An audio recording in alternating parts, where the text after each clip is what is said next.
माझ्या हिंदू बांधवांना काल जे भार हल्ल्यामध्ये जे माझे हिंदू त्या ठिकाणी मृत्युमुखी पडले त्यांना भावपूर्ण या ठिकाणी मी श्रद्धांजली अर्पित करतो।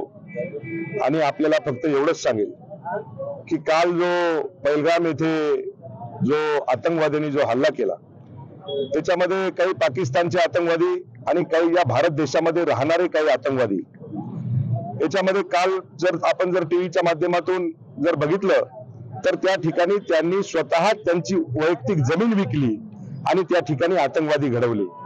काश्मीरमध्ये राहणारा या भारत देशामध्ये राहतो, या हिंदुस्थानाचं खातो, आणि जर गुण तुम्हाला सांगतो पाकिस्तानची जर गात असेल तर मला वाटतं अशा हरामखोर लोकांना या हिंदुस्थानामध्ये राहण्याचा अधिकार नाही।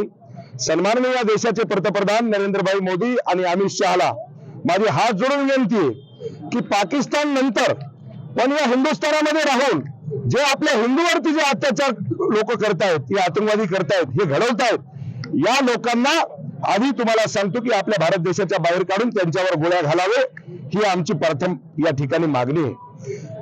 कैवल्याने प्रयत्न तुम्हाला सांगतो की काल माझे त्या ठिकाणी जी बहीण की माझ्या नवऱ्याला तुम्ही मारलंय, मला तुम्ही मारा, आणि ते म्हणतायत की तुला नरेंद्र मोदीला मारायला सांग। एक बच्चू छोटा 2 वर्षाचा मुलगा त्याच्या समोर तुम्हाला सांगतो की त्यांनी त्याच्या वडिलाला गोळ्या घातल्यात, म्हणजे हे पाप मला वाटतं की यांचा घडा भरलेला आहे। आणि येणाऱ्या काही दिवसामध्ये या देशाचे पंतप्रधान नरेंद्रभाई मोदी आणि अमित शहा यांना सांगण्याची आवश्यकता नाही, हे मला तरी वाटतंय की दशाला तसं उत्तर त्या काश्मीरमध्ये जाऊन तुम्हाला सांगतो, काश्मीर मधले जे काही आतंकवादी आहेत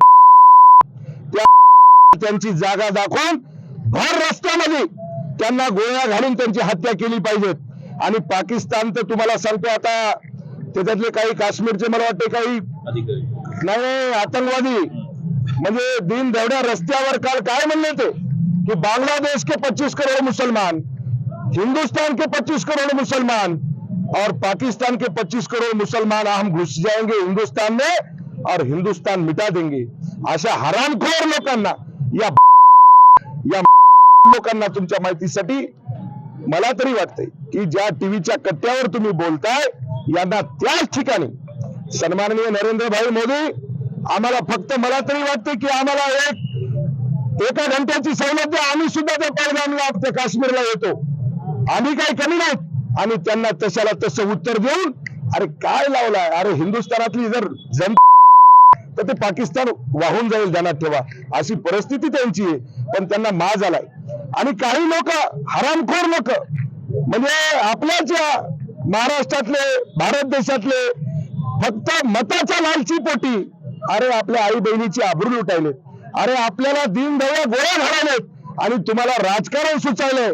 अशा सुद्धा या महाराष्ट्रातल्या आणि भारत देशातले जे कोणी त्यांना मला सांगायचंय, अरे राजकारणाचे जोडे बाजूला ठेवा, आपल्या आई बहिणीकडे पहा, आपल्या हिंदुस्थानातल्या जनतेकडे पहा की त्यांची काय हाल त्यांनी केलेत। मला वाटतं जशाला तसं उत्तर सन्माननीय नरेंद्रभाई मोदी आणि आमचे अमित शहा हे दिल्याशिवाय राहणार नाहीत। महाराष्ट्रातलं तुम्ही बघितलं असेल, सन्माननीय एकनाथभाई शिंदे असतील, देवेंद्रजी फडणवीस असतील, यांनी ताबडतोब त्या ठिकाणी तुम्हाला सांगतो की फ्लाईट पाठवल्या आणि आपले जेवढे काही पर्यटक महाराष्ट्रातले होते त्यांना सुखरूप घरी आणण्याचं काम केलं। काल तर सन्माननीय एकनाथभाई शिंदे डायरेक्ट श्रीनगरला पोहोचले, त्या ठिकाणी विचारपूस करून आपले जे काही माणसं आहेत त्यांना ताबडतोब फ्लाईट मध्ये बसून, गाड्यामध्ये बसून त्यांना सुखरूप घरी पाठवलं, ध्यानात ठेवा। मला वाटतं की अशा आतंकवाद्यांना पुन्हा एकदा मी आपल्याला नरेंद्रभाई मोदी आणि अमित शहाला विनंती करेल की साहेब लवकरात लवकर यांना जितक्या लवकर तुम्ही उत्तर द्याल, तुम्हाला सांगतो हे सळो की पळो झाल्याशिवाय राहणार नाहीत। म्हणून या ठिकाणी पुन्हा माझ्या हिंदू बांधवावर जो अत्याचार झालाय की तू कोणता, तुझा धर्म कोणता आहे, त्या ठिकाणी जात विचारली का? माझ्या या महाराष्ट्रातल्या जनतेला, माझ्या हिंदुस्थानातल्या जनतेला मला सांगायचे की त्या ठिकाणी जात विचारली नाही।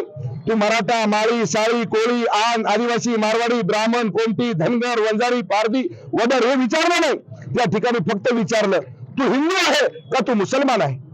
आणि हिंदू जर असाल तर त्याच्यावर गोळ्या घालण्याचं काम या लोकांनी केलंय। मला तरी वाटते की या लोकांना दशाला तसं उत्तर आम्ही दिल्याशिवाय राहणार नाही।